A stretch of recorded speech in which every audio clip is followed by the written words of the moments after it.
بسم اللہ الرحمن الرحیم۔ روزہ اور خواتین کے مسائل، قسط اول، مضمون صباحت۔ رمضان کے روزے ہر بالغ، عاقل، تندرست، مقیم یعنی جو حالت سفر میں نہ ہو، مسلمان مرد اور عورت پر فرض ہیں۔ مسافر اور بیمار کے لیے یہ رعایت ہے کہ وہ دوسرے ایام میں روزوں کو پورا کر لے جو اس ماہ ان سے رہ گئے ہیں۔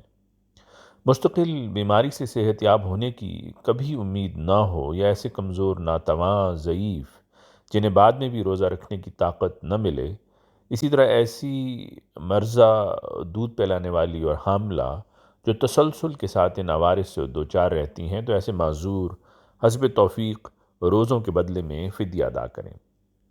اس مضمون میں ہم بات کریں گے رمضان المبارک میں حاملہ یا دودھ پلانے والی خواتین کے حوالے سے اللہ تعالیٰ نے ہر اس کام سے منع فرمایا ہے جو کہ صحت کے لحاظ سے ٹھیک نہیں۔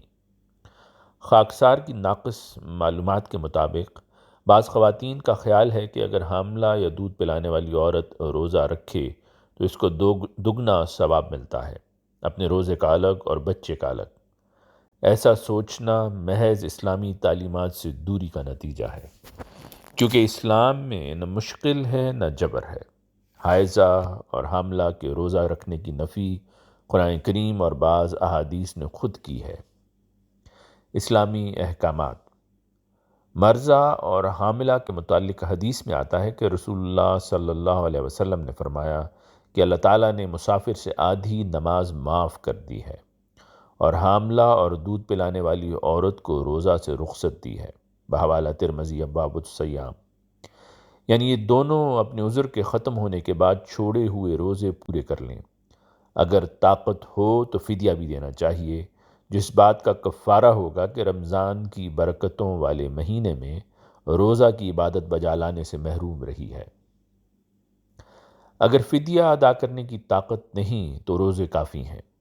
اگر کسی عورت کو ایسی حالت پیش آتی رہتی ہے کہ ایک وقت میں مرضع ہے اور دوسرے وقت میں حاملہ، تو اسے روزہ معاف ہے اور صرف فدیہ کافی ہے۔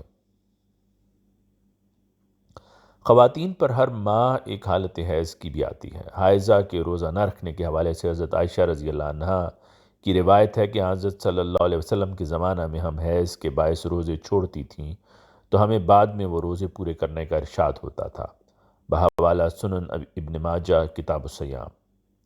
نفاس والی عورت کے لیے بھی یہی حکم ہے کہ وہ روزہ نہیں رکھ سکتی، لیکن جب بعد میں یہ عذر دور ہو جائے یعنی حائضہ حیض سے پاک ہو جائیں تو چھوڑے ہوئے روزوں کی قضا واجب ہوگی اور یہ روزے انہیں رکھنے ہوں گے۔